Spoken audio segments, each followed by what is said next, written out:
The wind cut through the cracks in the barn wall like knives, carrying with it the bitter scent of snow and something worse, neglect. My hands were stiff, raw from the rope burns where they'd tied me to the beam.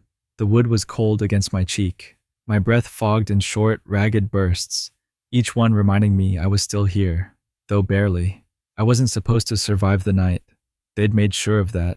I could still hear them laughing as they walked away, their boots crunching in the snow, the barn door slamming shut behind them. I didn't know if it was hatred, boredom, or something darker that drove them to leave me there.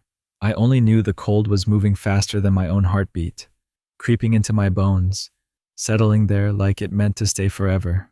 The rafters above groaned with the weight of the storm outside. Snow blew in through the warped boards, dusting the hay bales in the corner. I thought of the house on the hill, just a faint silhouette I'd seen when they dragged me here.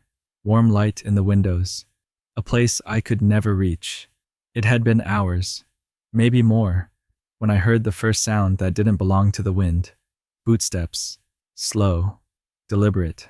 At first I thought it was one of them, coming back to finish the job. My pulse stumbled, my fingers twitched uselessly against the rope. Then I saw the shadow stretch long across the floorboards as the door eased open. He stood in the doorway, snow clinging to the brim of his hat, steam rising from his shoulders where the cold met his body heat. I didn't know his name then, only the way his eyes moved. Careful, searching, not the eyes of someone here to hurt me. For a long moment, neither of us spoke. The wind screamed behind him, but he didn't move until he stepped fully inside, closing the door against the storm. The sudden hush was almost unbearable. "You're freezing," he said at last. His voice was low, almost uncertain, as if speaking too loudly might shatter me. I wanted to answer, but my jaw barely worked. All that came out was a whisper. "They left me here." His gaze dropped to the rope around my wrists. In 2 steps, he was kneeling beside me, pulling a knife from his belt. The blade glinted once before it slid through the coarse fibers, setting my hands free. Pins and needles flooded my fingers. I gasped, the first sharp breath that felt like it belonged to me in hours. "Can you stand?" he asked. I shook my head. My legs weren't mine anymore. He didn't push. Instead, he slid his arms under me, lifting me with a strength that felt steady, certain. His coat smelled faintly of wood smoke and rain. For the first time that night, the cold loosened its hold. Not because the barn was any warmer, but because he was. Outside, the snow was coming down in thick sheets, the kind that swallows roads and erases footprints. He didn't look back at the barn once as we started toward the dim light on the hill. I didn't know then who he was. I didn't know why he'd come, but something in the way he carried me, carefully, like I was already something worth keeping alive, told me this night wasn't the end. It was the beginning. Snow came down heavier by the minute, each flake thick enough to sting when it met her skin. By the time Clara could open her eyes again, the man was kneeling in front of her, his breath fogging the air between them. "Don't move," he said quietly. Not because he thought she might get up, but because he could see in her eyes that her first instinct was to try. The snow around her was flattened where she had been thrown, her thin dress already stiffening from the cold.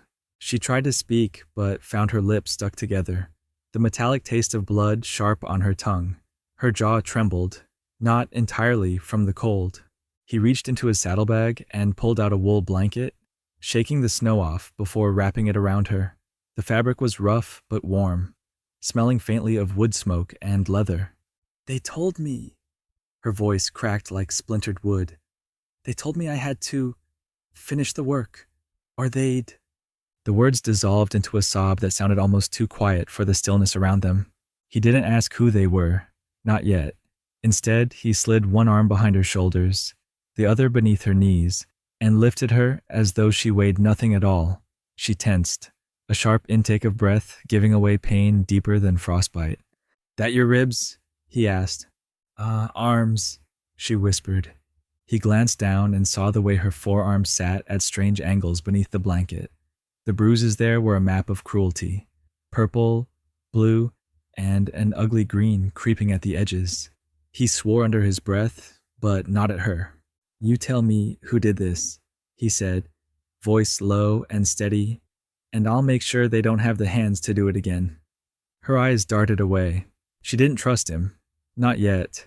But the flicker in her gaze told him there was a part of her that wanted to.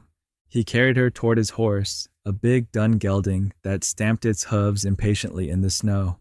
"Easy, Buck," he murmured, adjusting Clara in his arms so he could mount without jostling her too much. She made a faint sound when he swung into the saddle, but she didn't pull away. The ride to his cabin was slow. He kept the gelding at a careful pace, one arm around her to steady her against each shift of the saddle. Every so often he glanced down to see her eyelids fluttering, fighting the pull of unconsciousness. "You stay with me, Clara," he said, testing her name for the first time. She hadn't told him, but he'd heard it once before, in town. Heard it whispered in the saloon when a group of men laughed about something they thought was funny, and decent folk knew wasn't. She opened her eyes a sliver.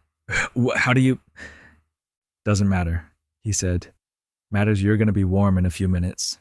When they reached the cabin, he swung down and pushed open the door with his shoulder, carrying her straight to the fire. The room smelled of cedar and ash, the wood stove glowing orange in the dim light. He set her down gently on a pile of quilts spread out near the hearth. She winced, curling instinctively around her broken arms. "I'm going to have to set those," he said, crouching down to meet her gaze. "Hurts now, but it'll hurt worse if I don't." Her breath quickened, panic flashing across her face. "Clara, look at me." She did, and for a moment, the fear in her eyes shifted into something else. A fragile thread of belief that maybe this man meant what he said. "I ain't gonna hurt you," he said, "but I ain't gonna let you hurt more, neither." He took a strip of cloth from a drawer and tore it into long pieces, then set water to boil on the stove. The steam filled the air, mingling with the scent of pine pitch from the logs. As he worked, she watched him. Not the way you watch a stranger, but the way you watch someone you're trying to read. Every movement, every flicker of his expression. She saw the careful way his hands moved, the way he checked her breathing before touching her. When he finally took her arm, his voice dropped to a near whisper. "Count to 3, Clara." She shook her head. Don't count. Just do it." He nodded once, then did exactly that. The crack and shift of bone made her gasp, a sound torn from deep in her chest. He tied the splint quickly, then did the same to the other arm. When it was over, she was shaking, not just from the pain, but from the flood of relief that someone had done something to help instead of harm. "Why?" she asked, voice trembling. "Why would you—" He sat back on his heels, studying her, as if weighing whether she was ready to hear the answer. "Because I've seen what men like that do, and I've buried enough good people, because nobody stepped in." She blinked at him, silent. The fire popped in the stove, sending a thin thread of smoke curling toward the ceiling. Outside, the snow kept falling, covering the tracks that had led him to her. In here, the air was warm, the shadows long, and for the first time in months, Clara felt the tiniest ember of safety. But safety, she knew, was fragile, and she wasn't sure how long it would last before the past came pounding at the door. The wind had a strange way of carrying voices across the prairie. Sometimes, late at night, you could hear a neighbor's laugh from a mile away, just as clearly as if they were standing at your door. But other nights, it carried something else entirely. Whispers, half-formed words, the kind that made a person stop what they were doing, tilt their head, and wonder if they'd just heard their own name. Sarah heard those whispers that night. Not from the cowboy. He was still sitting at the table, elbows resting there like a man who had no plans to leave until morning. But from somewhere outside, deep in the frost-bitten dark, she froze, her hands halfway to the tin cup he'd brought her earlier. "You hear that?" she whispered. He didn't turn his head. "I've been hearing it all night." The fire popped in the stove, but his eyes stayed fixed on the doorway, as though he expected someone, or something, to come through it at any moment. The small cabin felt smaller still, with the storm scratching its claws against the windows, the sound of ice hitting glass like tiny fingernails. Sarah swallowed hard. Back in the town, folks used to tell stories about winter nights like this, about people who wandered too far from the road and never came back, about strange shapes moving across the snow faster than any man had a right to. She had never believed them. She believed in cruelty, yes. Men had already taught her plenty about that, But not in ghosts. Until tonight. The cowboy finally rose, moving with a slow steadiness that made her think of someone who'd survived too many bad winters to rush anything. He pulled a lantern from the shelf, lit it, and handed it to her. "Hold this," he said. Sarah's first instinct was to refuse. Her arms were still wrapped in splints, the ache constant and deep, but something in his tone, not harsh, not kind exactly, but certain, made her take it. The glow caught his face as he moved to the door. She noticed then what she hadn't before, the scars on his jaw, long and thin, like someone had once tried to carve the truth out of him with a blade. "Stay behind me," he told her. When the door opened, the cold hit them like a slap. Sarah's breath came out in clouds, the light of the lantern pushing back just enough dark to make the shapes in the snow look sharper. She didn't see anyone, but she felt it, an awareness, a presence in the white silence. They stepped outside. The snow crunched under their boots, each step sounding too loud, too exposed. The wind wrapped around her like a living thing, and somewhere in the distance, that whispering began again. But now she could almost make out the words. Her name. Her knees weakened. She had never told the cowboy her name. Not once. "Keep walking," he said, not looking back at her. They stopped near the woodpile at the side of the cabin. Something had disturbed the snow there. Tracks, but not from any animals she knew. They were too deep, too far apart, as if whatever made them had legs longer than any man's. The cowboy crouched, running a gloved hand over the frozen impressions. His jaw tightened. "They're close," he said simply. "Who?" she asked. He looked up at her then, and for the first time since she'd met him, there was something like fear in his eyes. "The ones who broke you." Sarah's stomach turned to ice. "They're not supposed to be here," he went on, voice low. "I made sure of that." "You?" Before she could finish, the wind shifted. The whispering grew louder, closer. Lantern light flickered. She thought she saw a figure between the trees, tall, narrow, moving in a way that made her skin crawl. The cowboy stood, stepping in front of her, blocking her view. Back inside. But she couldn't move. She wanted to run, to hide, but her body felt nailed to the ground. That whispering, it wasn't just outside anymore. It was inside her head, crawling around behind her eyes. She stumbled back as the figure came into full view. And then she saw it wasn't one figure. It was three, and she recognized their faces. Her arms throbbed, phantom pain lancing through her splints as the memory of their laughter hit her. They were smiling now, just as they had that day. Smiles that belonged to people who had never been told no in their lives. People who saw suffering as a game. The cowboy didn't look at them. He kept his back to her, his hands flexing once, like a man preparing for the worst kind of work. "I told you," he said, his voice cold and flat, "to stay out of these mountains." They didn't answer. They didn't need to. They just kept walking toward them, slow, deliberate, their boots making no sound on the snow. Sarah's breath came fast. Her mind screamed at her to go inside, to slam the door and hide under the bed. But her feet stayed planted. She couldn't leave him out here alone. The cowboy reached under his coat. When his hand came back out, it held something she hadn't seen before. A knife, old and worn, the handle wrapped in leather that looked just as weathered as his face. The three stopped a few yards away. "You're trespassing," he said. The tallest one tilted his head.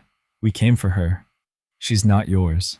The wind roared then, drowning out whatever came next. The lantern flames snapped and hissed, threatening to go out entirely. And in that instant, Sarah realized something. The cowboy wasn't just a man who'd found her by chance. He'd been waiting for her. And whatever had happened between him and those three before tonight, it wasn't over. The wind carried a sharp bite as the cowboy urged his horse forward, the mountains looming like silent judges in the distance. The girl, still weak but determined, clung to the saddle with one good arm, her breath coming in shallow puffs that vanished into the cold air. Every jolt of the trail sent a tremor through her body, but she didn't complain, not once. He glanced at her from the corner of his eye. Her face was pale, the shadow of bruises stark against her skin, but there was something new there now, something fierce.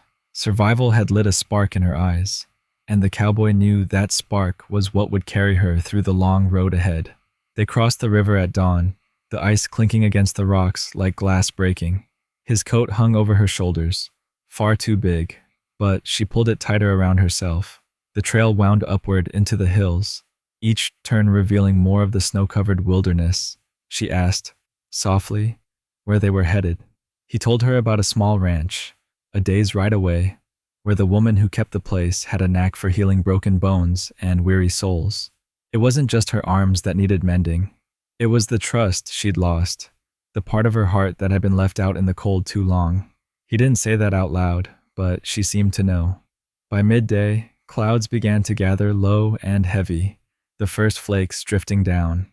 He pulled the horse to a stop beneath a cluster of pines, letting the animal rest while he handed her a tin cup of coffee from his saddlebag. She held it with trembling fingers, the steam curling up into her face. "Why are you helping me?" she finally asked. The cowboy looked out over the white hills, his jaw tightening before he answered. "Because someone once did the same for me, and because no one deserves to be left broken, not if someone can help put them back together." Her gaze lingered on him, searching for the truth in his words, and she seemed to find it there. For the first time since he'd found her, a faint smile touched her lips. As night fell, they reached the edge of a narrow valley. Lights flickered in the distance, a warm glow in the vast darkness. She exhaled, the sound almost a sob, and the cowboy felt something ease in his chest. They weren't at the end of the road yet, but they were close enough to believe in it, and sometimes belief was the first step toward being whole again.